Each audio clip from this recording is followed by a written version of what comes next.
Welcome to பக்ஷ போஜனம். நம்ம இன்னைக்கு ஈஸியான ஒரு பிரேக்ஃபாஸ்ட் ரெசிபி சாபுதானா கிச்சடி எப்படி பண்றதுன்னு பார்க்கலாம். சாபுதானா கிச்சடி பண்றதுக்கு நான் 1.5 கப் ஜவ்வரிசி எடுத்துட்டு இருக்கேன். இதுக்கு 1.5 கப் தண்ணி வச்சு இதை ஊற வச்சுக்கணும். ஒரு 6 மணி நேரம் வரைக்கும் இதை ஊற வைக்கணும்.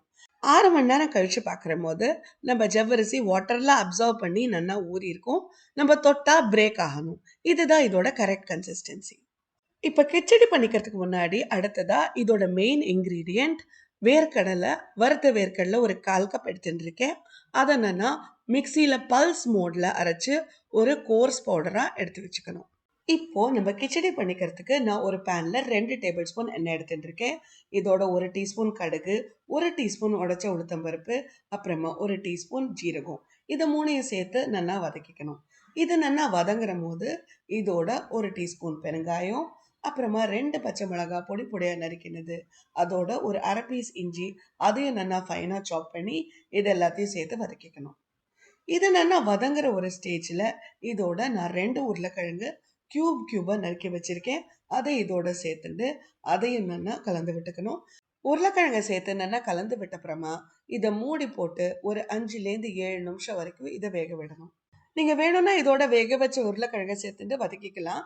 பட் இந்த மாதிரி மெத்தட்ல நீங்க உருளைக்கிழங்கு ஆட் பண்ற போது இந்த உருளைக்கிழங்கு மொறு மொறுன்னு இருக்கும். அது இந்த கிச்சடிக்கு ஒரு நல்ல கிரன்ச்சி டேஸ்ட் தரும். இப்போ 5 நிமிஷம் கழிச்சு உருளைக்கிழங்கு நல்லா வதங்கியாச்சு. இப்போ இதோட நம்ம ஏற்கனவே வறுத்து அரைச்சி வச்சிருக்கோம்ல அந்த வேர்க்கடலை பொடி, அதை இதோட சேர்த்துட்டு இந்த உருளைக்கிழங்கோட இதை நல்லா கலந்து விடணும்.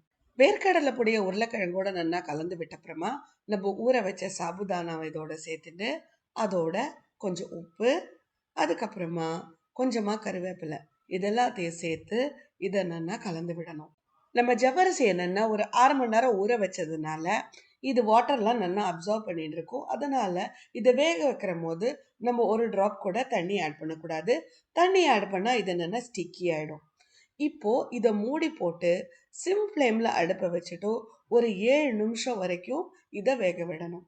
இப்போ இந்த ஸ்டீம்லயே இந்த ஜவ்வரிசி நல்லா வெந்துடும். அதே சமயத்துல இது ஸ்டிக்கியாவும் இருக்காது.